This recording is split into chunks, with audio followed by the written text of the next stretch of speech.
The smack talk building up to this rematch has been very chilled, been very professional. Yeah. They're focusing on their fight camp and focusing on each other.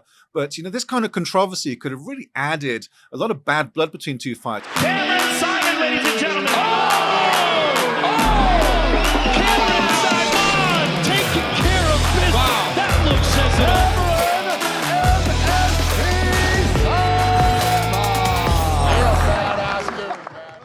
Hi and welcome. We're talking about Versus Fight Night 6 with Cameron Saaiman. Cameron, 3 title fights, 14 fights in an incredible card coming up in Pretoria. I mean, Thapelo Seabi, 3 titles. I mean, the whole card is absolutely stacked. But let's start with Thapelo Seabi taking on Godfrey Mkhwanazi. Cracking fight. What do you make of it? I know that you train a bit with him at the amateur team at CIT. Technically, he's got what it takes. Yeah, 100%. I think it's one of those fights that is very interesting. Godfrey is going to look to come back after a loss at Versus Fight Night 5.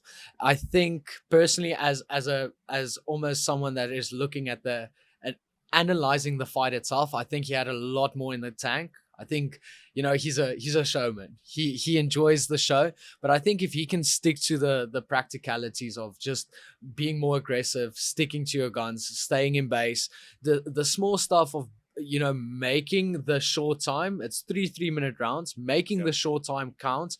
I think he can really come out and have a much better performance than his last fight. And then obviously the flip of the board is Thapelo Seabi, one of Team CIT's members and probably one of the guys that are next in line to move into the pro team. And even though, we'll chat about Ryan de Jager later, but some of these guys get the opportunity to train with the pro team, even as an amateur, test their mettle, and I think he's one of the guys that will move up soon. You have like these 2 guys that have a lot to prove. The one, he wants to keep that very impressive record of 6-1. Yeah. He's the former bantamweight champion. He wants that title fight once again against David Mkhwanazi. And then on the other side, you have Godfrey, who is always game to put on a show. So I think it's a great fight. It's happening at bantamweight, which I'm also very excited for.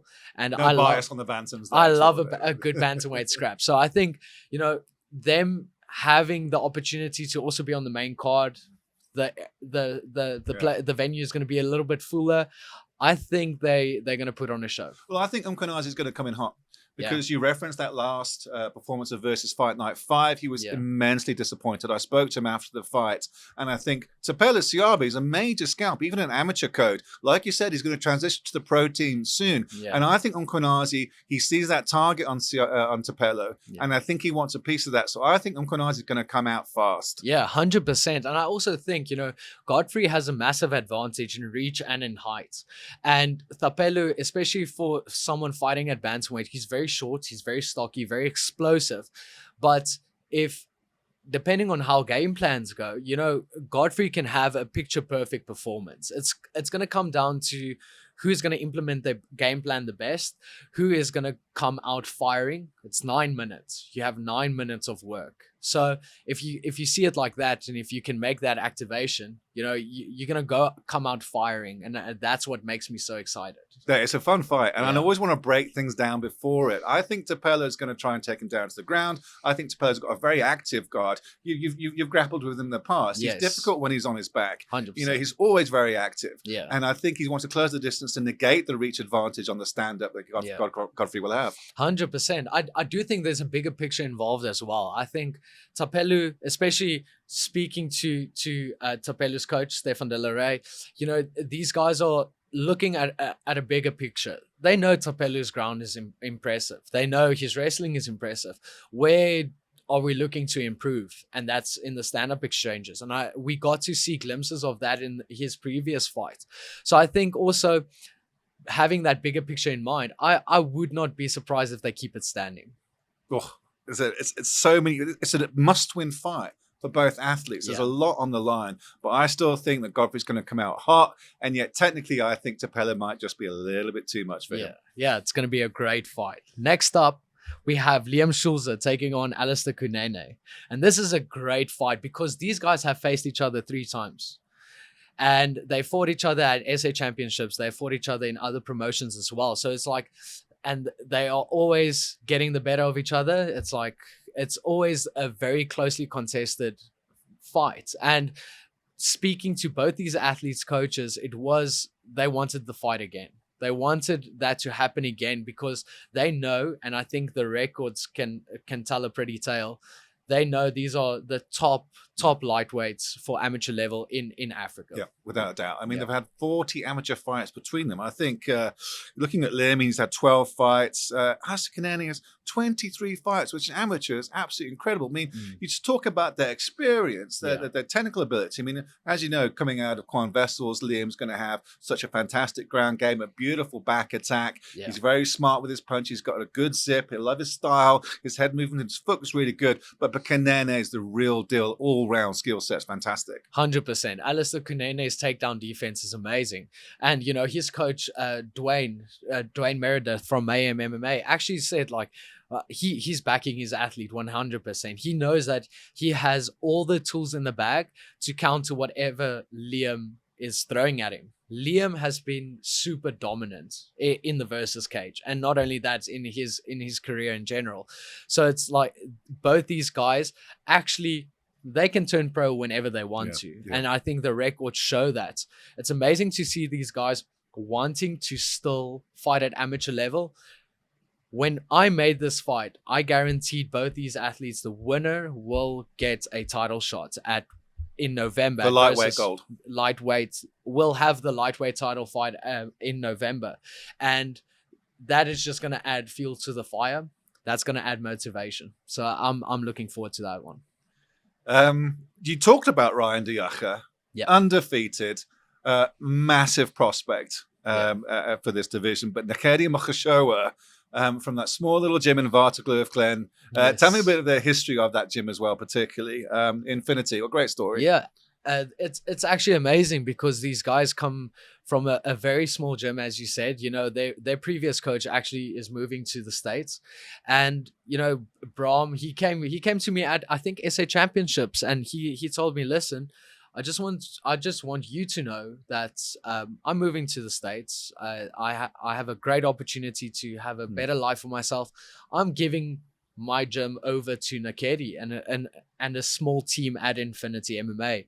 And I was actually quite shocked initially. And now you can see these guys actually just put, obviously, their heart and soul into making that business side work. You know, you have with every gym, especially in South Africa, you have the commercial side that needs to pay the bills. And then you have like this small elite team that is working on not only having success in amateur ranks, but also building their record so that they can go pro. And Nakedi is doing that, exactly that. He did not shy away from the call-outs. You know, Ryan de Jager is 7-0. For a lot of guys, that's very intimidating. Spoke to Nakedi in person. I told him, listen, we want to make this fight happen. There was no ounce of doubt or fear in that man. He was like, sure, let's do it. And also coming back from an injury like we spoke about in the previous fight night, he was fighting Eric Kanyebo, who is very explosive, and a lot of very, very explosive, physically very intimidating. And he just went out there. He hit hard. He went out there. He took center stage immediately, and he just asserted his dominance. And again, Ryan de Jager has now moved up from the amateur team to the pro team. He's still an amateur. He still needs to prove himself in the pro team. With that experience, you know, that also might do some damage. Obviously, our sparring is not known for being soft and well managed, but he's there to test his mettle, and I think it's going to add a lot of pressure. I do think, because I still remember fighting for an amateur title when I was already in the pro team at CIT. It's a lot of pressure. You do not want to, because you're already training with these elite group of guys, you do not want to lose an amateur you've fight. earned your place in the pro team already. Exactly. And if you're going to lose your next fight, it's kind of as if that's taken away from you. And that peer pressure, to a certain extent, so you've got to earn your place, and it never stops. 100%. But if there's one person that is mentally and physically in the right place and with the right time, it is Ryan de Jager. You know, his career has been making an upward trajectory since the day he started, and it's gonna take a special athlete possibly Nakedi Mogashoa to stop that derailment. So that's why I'm also very excited for that welterweight Nakedi clash. Mogashoa, you talk about explosiveness. He comes out so fast in the gate. He's got more amateur fights actually than Ryan. Ryan's 7-0. Yes, he's undefeated. Mogashoa at 7-2. Yeah. He's also a very exciting fighter. And what's the thing about me with these two fighters is they typify the versus brand because it is a smaller cage. It is an amateur code, so the rounds are shorter. And it's almost as this, it compels the athlete to come out fast and finish the fight as soon as possible. They don't get paid by the minute. They don't get paid at all because they're amateurs. Yes. But there's almost this versus brand, this versus style where it's just non-stop, all-out action. And these two fighters, particularly for me, typify that versus brand of pure action. I think it's just also, we also have a quick discussion backstage with all the athletes. We tell them, listen, you guys have 9 minutes if you're not fighting for a title. If you're fighting for a title, you have 15 minutes. You need to make those 15 minutes count. Yeah. A lot of people are watching you, your friends, your family, potential sponsors for the future. So you need to go out there and make it count. And I do think that these guys are going to leave it all in there. That was borderline my fight of the night, but we'll get to fight of the night. Was it? No, there's a couple across the board, including, for me, Ntando Zondi against Kelvin Smit, the rematch. Will it finally lay the controversy to rest? I've always said this, and I actually had a lot of people ask me about it, but I think a chip on your shoulder is something very healthy if you can channel it in the right way. And how that fight ended, I can believe that both these guys have a chip on their shoulder. One person believes that he was wronged in how the fight was stopped, and he's going to come out and look to prove that he is the flyweight champion. The flyweight champion in Ntando Zondi also has a chip on his shoulder. He believes that was a clean knee that was rightfully stopped, and he's going to look to prove that he is the flyweight champion. You mentioned at the night that you know a little bit about low shots. Yes. Was it a low blow or was it not, Cam? After seeing the review, I honestly do not think it was a low blow. At the end of the day, the fight was called, and that's something that you can't keep the athletes accountable for a decision made. You can't even keep versus accountable. That was on the referee, on the commission to ensure fighter safety. And I understand that sometimes unfortunate decisions like that happen, but at the end of the day, you want both these guys to walk out safely, which they did. And now they're going to come back and fight each other again. And it's going to be a great fight. Yeah, but does it add extra pressure? Because to a certain extent, you look at people on social media saying that Ntando Zondi is not the real champion. How can he defend the belt when he didn't earn it? Yes. And that puts extra pressure unfairly on him. You're 100% right. It happened. Yes. The governing body, the referees took the decision. It's in the history books now. It's record. It's in ink. It's done. This is now an opportunity for a redux for both these fighters. But people questioning Zondi as to whether he's a real champion in the first place, that's got to weigh heavily on your shoulders when you're going into the rematch. 100%. It has to. And if I'm Kelvin Smit and I'm watching that fight and I'm asking myself, was it a low blow? Was it to the body? I'm not sure. Maybe I'm questioning myself again, and that adds pressure as well. Pressure create diamonds. These guys want to go pro eventually. These guys are going to have to be able to stay level-headed with enormous amounts of pressure. And having this done on amateur level is good for the sport. It's good for the future of the division, because after this, we'll see a lot of things shift and move, especially with the guys that we have planned for whoever is champion to defend against. So it's just the work doesn't stop after this fight. They are so focused, locked in on each other. And I'm really excited because I think both these guys, like I said, I like a chip on a shoulder, because if you have the right mentality, you're going to come out and prove why you're the champion. Yeah, and they're also proving that they're ultimate professionals. The Smack Talk building up to this rematch has been very chilled, been very professional. Yeah. They're focusing on their fight camp and focusing on each other. But, this kind of controversy could have really added a lot of bad blood between two fighters. But these guys have been super chilled with each other and very respectful. And I love seeing that, because this could have blown out of proportion, and it didn't, for the right reasons. 100%. We've always talked about the amateurs that fight at versus and their professionalism. these guys are here to do a job, and I think that even though there was some controversy, I think both of these guys know like they're gonna have a chance to grab each other once again, and I think they're gonna do their talking in the versus cage. Yeah. A lot of people, in terms of doing the talking, have been asking you and Jan a lot about when we're going to see Neil Koch, the Muffin Man, back in the versus cage. They've got the answer, but they've got the answer in another massive heavyweight in Terrence Clinty-Born. Yeah, 100%. Our main event in the heavyweight title. And why is it the main event for the heavyweights? We've been getting that question a lot. And I must say, honestly, there is nothing as exciting as a heavyweight title fight. Yeah. And I do think that we are trying to fit a structure where we have 3 title fights. So it's unfortunate for the other 2 guys, but maybe at a later stage where we have more consistent events, we'll maybe have only 1 title fight per event. But for now, we want to give these guys the opportunity. And with the professional structure, we want to make sure that we are almost following a type of system. And that is, we go by weight. Yeah. So all 3 of those fights, we know the whole venue is going to be packed by the time those fights are happening. So it's going to be sold out. So we're already 50% sold out. So make sure to get your tickets. But it's just one of those things where it doesn't matter in which order you do this. It's going to be a great night at the end of the day.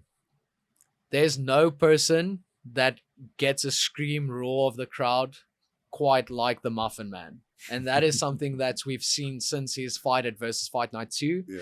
And even though with a small record, both these guys only 2-0, you have the current heavyweight SA champion for amateurs in Terrence. And now you have Neil Koch as well. And it's just, it's not the obvious choice for a main event, but it's definitely going to impress everyone watching. Definitely won't go the distance. I mean, Terrence hits like a truck. I'm willing to put up at least my pair of shoes that it's not going the distance. So, But you're right in terms of those 3 title fights. You've got the flyweight, you've got the welterweight, and you're ending with the heavyweight. Yes. Some fantastic fights across the entire card, representing 18 different teams. I don't think anyone on the African continent has a promotion that brings in 18 different teams from sub-Saharan Africa. It's unprecedented, Cam. It's a lot of work as well, but sure. No, it's great. You know, we are very fortunate to have amazing teams support our events, and you know, I want to thank every single coach that helped us make this happen, because we talk to the coaches directly, and it's actually a very quick conversation. It's just like, we have this opportunity, we have this date, this venue. And you can always see the almost our motto at Versus, we live to fight. And you can see in how we have this exchanges, these guys live to fight. So it's like, what's the guy's name? What's his record? What gym he's from? Sure, let's take it. And it's great to see these guys so willing to step in the cage. It's a very stressful, you overexpose yourself quite a lot. Yeah. You get thrown in the deep end. Yeah. Every single person fighting on this card is keen. They are here to really stand out. And that's why I want to go to my standout performance, because we've been talking about the top 5 fights happening later in the evening. Your fight for the night prediction. My fight of the Tyron Lamprecht, Brandon Santos. I've never seen Brandon Santos in a boring fight. His fight against Willie van Rooyen was a crack of a fight. And, you know, before that, he actually fought one of our someone that I thought was going to become champion in our promotion in Raymond Akot. Even with that, he had a cracker performance. Win or lose, this guy is always coming to show. Tyron Lamprecht, technically super sound. He always mixes up his wrestling, his stand-up, and his Brazilian Jiu-Jitsu very well. He had a great fight against Liam Shulze, and obviously in our last events as well, had a massive win. So I think these guys are young, and I love a good prelim card as well. I love a good prelim fight. I think they want to stand out from the main card, from the title fights. That's my prediction. And it's stacked as well. There's so many fights, in particular that prelim card. And it's almost as if the action just keeps going and going. Yeah. I mean, if you still got, like I said, 50% sold out, and there's still tickets available. But it's almost as if you go to a Versus event, there's not much time to chill out. There's not much time to go and get your drinks or get your food. You sit down and it's action, action, fight, fight, fight. It's nonstop. Yeah, 100%. We enjoy that because you want to stay locked in for as long as possible. And these guys are warming up backstage. They're ready to go. So I'm looking forward to seeing who stands out in this card because we have, like you said, very talented guys. I cannot wait for the 12th of August. And also, Cam, just to finish off, you're talking about you can't wait for the 12th of August, but these guys fighting to stand out, to be noticed, knowing that with the growth of Versus, then there's going to be more opportunities, perhaps to fight international opponents more and more as Versus Fight Night continues to grow. Tell me a bit more about the future. Definitely. We are, I think, and I might be biased, but we are already the biggest amateur promotion in South Africa. We are probably the biggest in Africa. I think there's no promotion in Africa that hosts a show like we do. And I do think that the athletes and the coaches notice that. And we're going to continue to grow. We are looking to have another event on the 18th of November with some special surprises of possibly a new venue and some partners joining us on the way. And with that, we have a few things in the pipeline that we are going to announce, but I'll keep that for a later date. But when you go to these, when you go to a Versus Fight Night, there's competitions, there's giveaways, there's a signed UFC poster signed by you and Still Knox Strickus du Plessis. I mean, there's so much going on. There's so much hits. There's the grappling competition. There's the food. There's drinks. There's everyone. The whole atmosphere for a Versus Fight Night is really something different. I think it's something that should not be missed. It's at the Casa Social de Madeira venue in Pretoria, South Africa, and it's going to be a great evening, and I can't wait to co-commentate with you. It's going to be fun. Cameron, I can't wait either. Thanks so much. Now, versusmma.com is your portal for everything, from tickets to the newsletter, to the competition, to the giveaways, for your social media access. Everything you need to know about Versus MMA is at versusmma.com. We can't wait to see you on the 12th of August. Cheers. Cheers.